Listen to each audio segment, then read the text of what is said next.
Olá, pessoal. Então, nós vamos começar a falar a respeito da doença de Graves.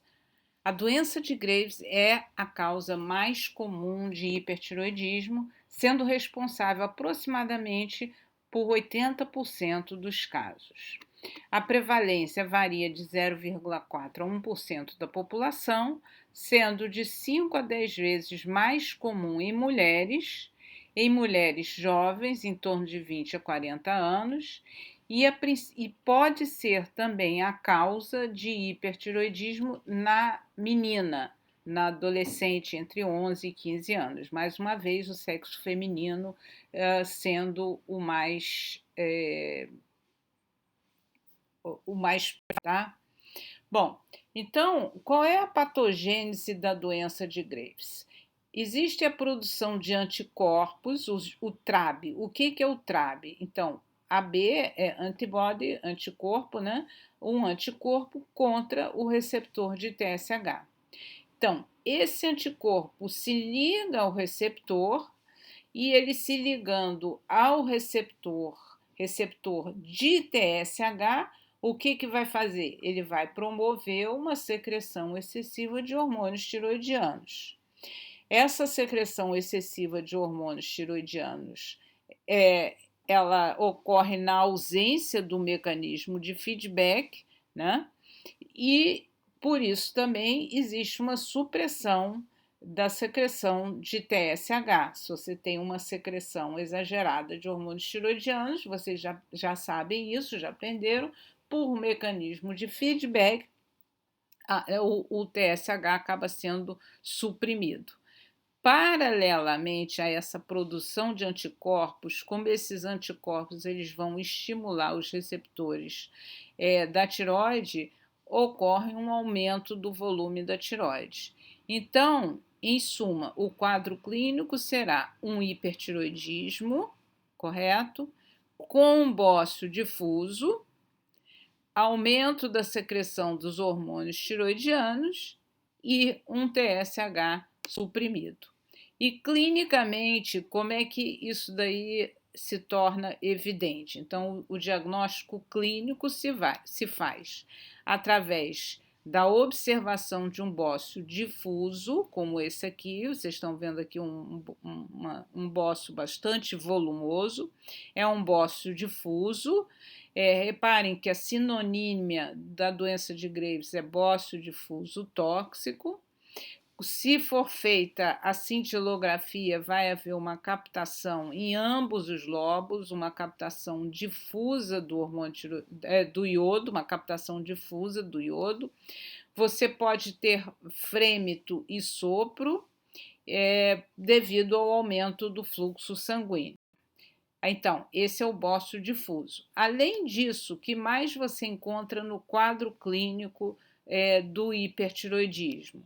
Você vai encontrar os cabelos finos, um aumento da pressão sistólica, taquicardia, o aumento da sensibilidade ao calor, o tremor fino de extremidade, a hiperdefecação, alterações menstruais, principalmente amenorreia.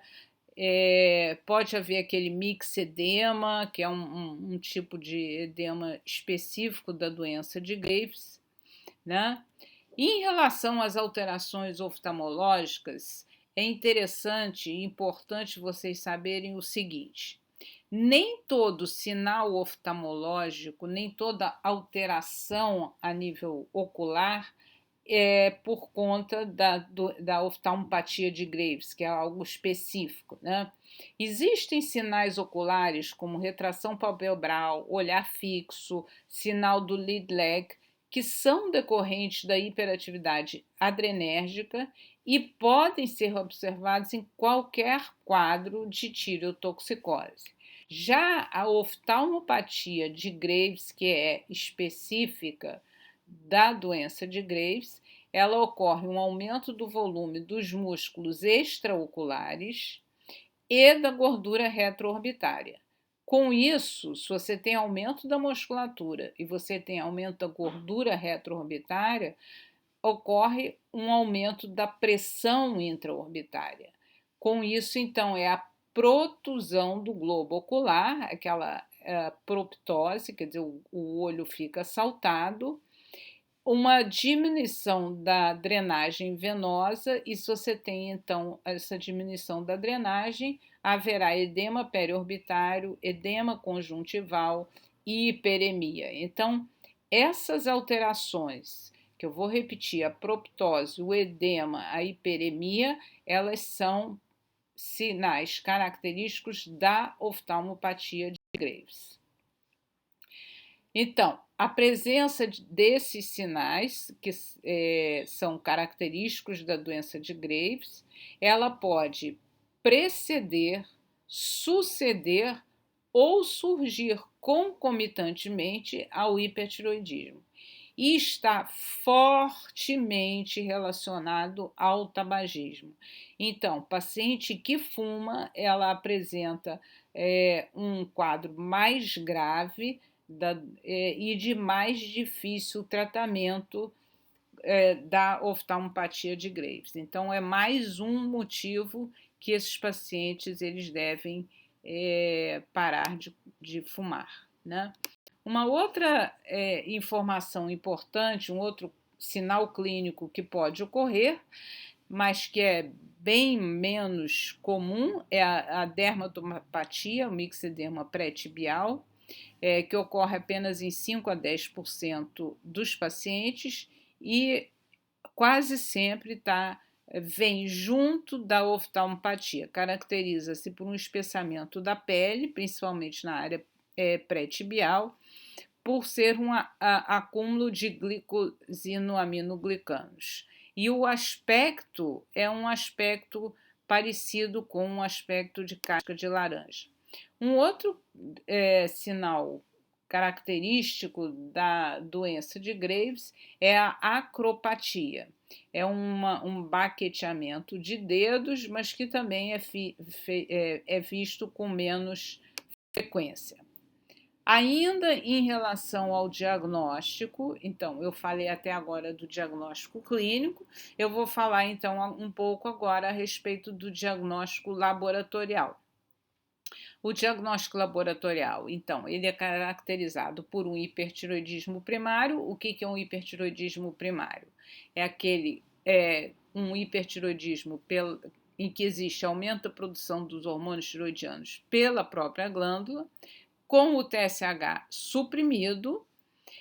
Pode ocorrer o quadro subclínico, onde o T4 livre e o T3 ainda podem estar normais, mas o TSH já está suprimido, a presença de autoanticorpos antitiroidianos, e o diagnóstico específico é feito através da titulação do TRAB, né, que é esse anticorpo específico. E ele pode ser útil no diagnóstico diferencial quando você está diante de um quadro de tireotoxicose em que você não tem certeza da etiologia, né?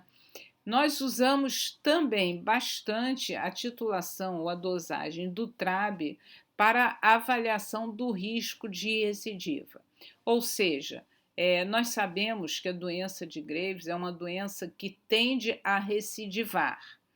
Então, se nós estamos pensando em suspender o tratamento com o antitiroidiano, é bom avaliar como é que estão os níveis de TRAB, porque se eles estiverem ainda elevados, a possibilidade de recidiva vai ser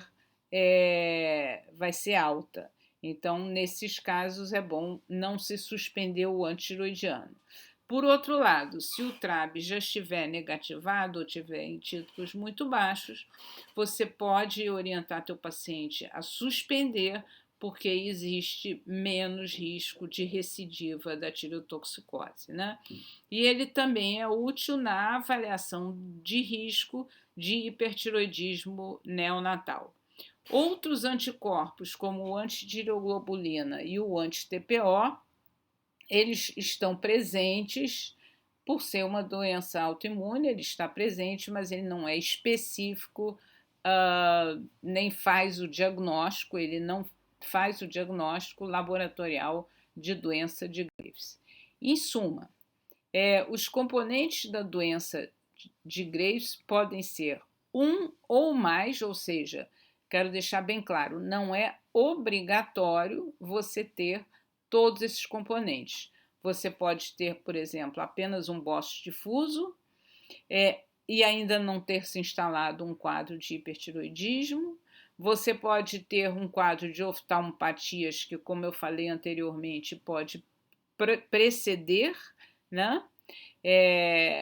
Que pode vir acompanhado desses outros sinais clínicos, que são a dermopatia e a acropatia, mas que são situações menos frequentes, né? Visto isso, então, no próximo segmento nós falaremos a respeito da doença, do tratamento da doença de Graves.